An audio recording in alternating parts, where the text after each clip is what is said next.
So, ladies and gentlemen, welcome to our unique video today on Venus and Uranus. This is a very, very special combination in a chart. And when they're conjunct, it's definitely 100% energy. But you can also have Uranus trine from Venus. Trine as in if Venus is in Aries, Uranus could be in Leo, Sagittarius, or even directly opposite in Libra. So these are the 4 ways that your Venus can be impacted by Uranus. And this is something, when you do like a lot of marriage consultation, Venus wealth readings that I do. In there, when I read people's situations, and especially in my software, I have actually Uranus, Neptune, and Pluto activated just as a learning curve. Okay. And one of the things that I've always seen is that Venus, Uranus tends to just like stand out of all these other outer planet conjunctions. And then I try to think about it. Why this Venus Rahu, Venus Uranus?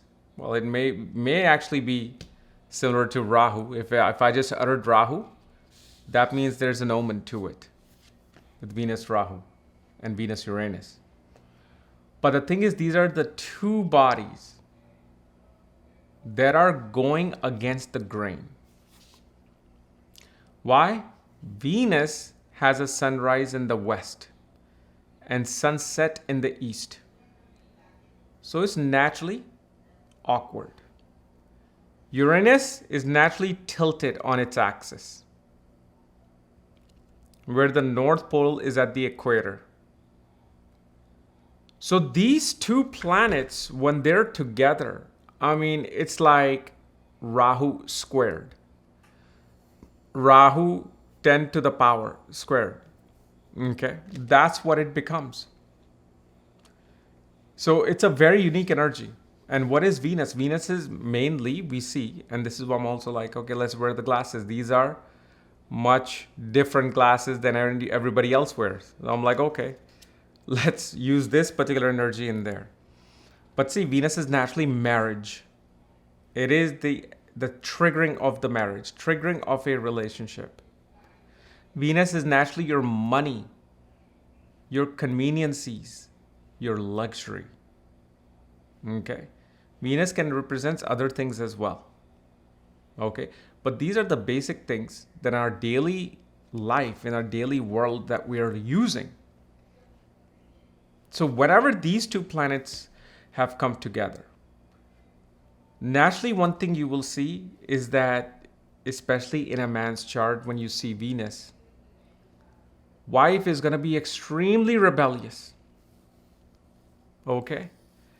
They will have their own identity, which is far different from other things. Like, especially if you see, this is for individual themselves, like Venus, Uranus in the ascendant. This person may want to color their hair blue and maybe wear a lip ring and a nose ring. I'm just giving an example. Because of course the flavor of other planets will truly determine what is going to be the way of you dressing. Because when Venus is in the ascendant, a person wants to dress in a really fine, unique, elegant manner. They want to have everything pressed. They want neat and clean things. But here now Venus is with Uranus. So now Uranus is changing Venus's attitude. See, remember, Venus wants sun to rise from west and sets in the east. That means Venus wants to look different from other people. This is why when Venus is in the ascendant, it is going to actually make a person look more presentable than other people. But when Uranus comes in, it goes a little bit too much to the extreme. Like this person may want to actually wear a fedora hat or one of those hats, like women used to wear in 18th century. They'll wear that and they'll go out. So everybody just looks like it's not just somebody simply wearing a nice, beautiful clothes. Oh no. There's got to be something much more dramatic and unique, which is outside of the social norms when they're walking out. This is the uniqueness we see. But the thing is, like for example, first is yourself. Second will represent your money. Third will represent your communication. And I'm only talking about you. I'm not talking about family and brothers, sisters. They can apply as well. Right now, I just want to focus on the individual. Fourth house is your mind. Fifth house is your intelligence. Sixth house is your daily routine. Seventh house is how you deal with the relationship. Eighth house is your secrets. Ninth house is your divinity. 10th house is your work. 11th house is your social circles. 12th house is your expenditure, your investments. So whenever Venus and Uranus are together, you will see there's a lot of churning that happens in these areas. Because a person, let's say Venus and Uranus are in the second house or in the 11th house, right? These are the houses of money and gains. Such people will always be like, no, if everybody's investing in this thing, I'm going to invest in this thing. And if Venus has a lower degree than Uranus, then Venus can use the uniqueness of Uranus to make money from something that nobody else knows. For example, imagine back in 2012 or 11. Out of everybody that you were the one buying Bitcoins, $500 for $1. 500 Bitcoins for $1. You see how that function of the money makes you discover something unique. But at the same time, such people, usually in my readings I've seen, make awkward, unusual blunders to lose money. Because you have to look at the strength of the Venus. Can Venus hold its strength against this giant, massive, awkward planet? Who's like the doppelganger of Venus? So Venus is like, I'm unique. Well, here comes Uranus. Hey, guess what? I'm more unique than you. And now they're kind of like competing against each other. Now this energy, when it blends in, this is going to give birth to a whole new energy. So especially with Venus, you will see that when it comes to their community, like in the third house, it will be how they communicate with people and especially in relationship. In fourth house, disturbed mind comes in, constant churning comes in. They're always, I've seen, can be suspicious towards this is happening in my marriage, that is happening in my relationship. Mind is always occupied by, okay, this is how I need to attain this particular money and wealth, but this is the way I'm going to go. Far away from everything else. Why far away? Because Uranus is a planet that is extremely far away. So especially if you will see in romance in the fifth house, they're using their intelligence in an extremely awkward way. So if on regular dates, a person may go to a dinner and a movie, their idea is we're going to go and throw knives on the board. We're going to go to a fun place where we can throw knives on the board. Or we're going to go to a Atari game place, old school Atari game place, and play Atari and eat sandwiches and burgers and drink. So the intelligence is far different than what someone is expecting. And this is where that problem comes in, because the other person is not ready for that uniqueness. It may be innocent in your intelligence, but it's coming out as something which is unusually awkward. Like, is this person right in the mind to think about this dating thing? Like, for example, taking a person to yoga on their first date. I've gone through that. I'm like, just because I'm Indian, and at that time I think I was like 29, 30, and first date was, and with this person was a yoga. Yoga stuff. I'm like, okay, sure. So of course, at that time, I'm not going to ask them for their birth detail. I'm pretty sure there was Venus, Uranus somehow trine or conjunct, because they must have used their intelligence in a very unusual way. 6th house Venus, Uranus, person will have the most awkward diets. Even 2nd house Venus, Uranus. Like they only want to eat raw fruits, or they only want to have a carnivore diet. These are the uniqueness comes into play, and they come in at different points. It's not like just because you're watching me right now that is going to trigger, but it does trigger when other planetary placements are transiting over it, or when its dasha becomes active.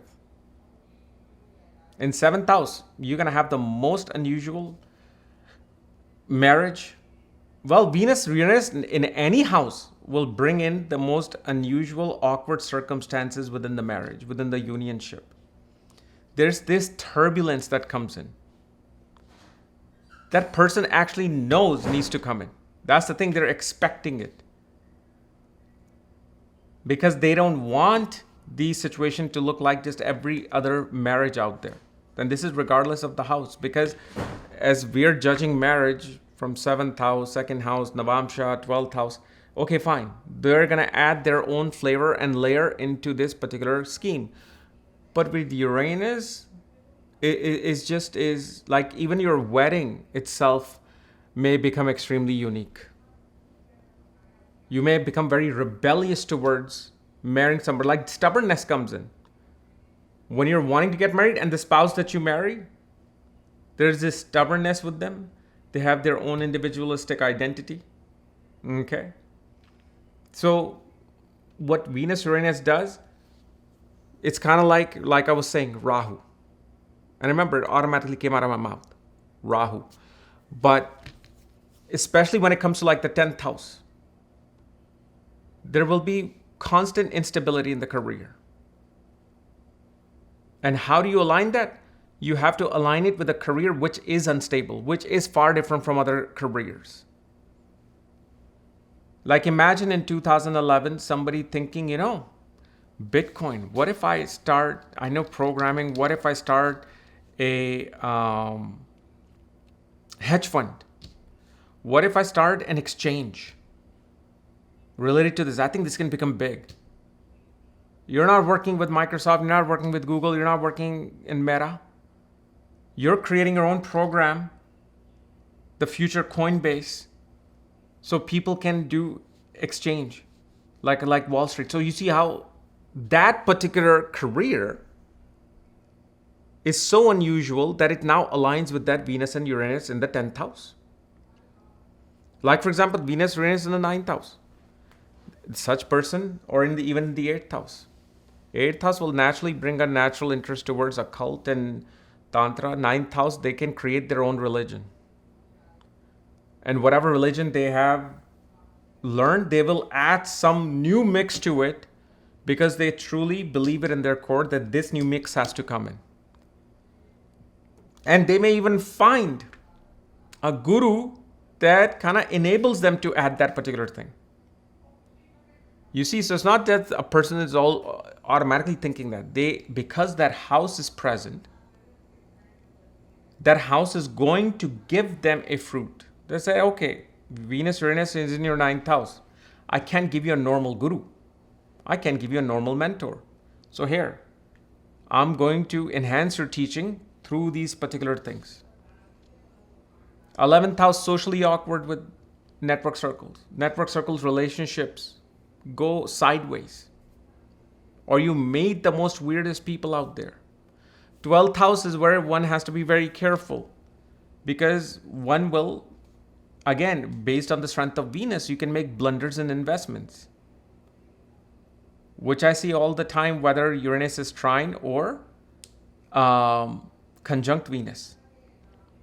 One feels like and this is where I see always, like a person, especially with money-related houses for Venus, that a person feels like, I did this much, but I was doing so well. Then what I did, I not only put everything I had, I borrowed money and put that in.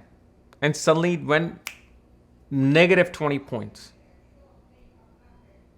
So this is where one has to be careful when they have this alignment, is to not try to manage your money. Unless you're really sure about that unique thinking pattern of yours. And you can use this particular Uranus's attributes with any planets that is with, or that person it represents. Moon Uranus will give a very unusual mother. Sun Uranus, the most unusual father. Right?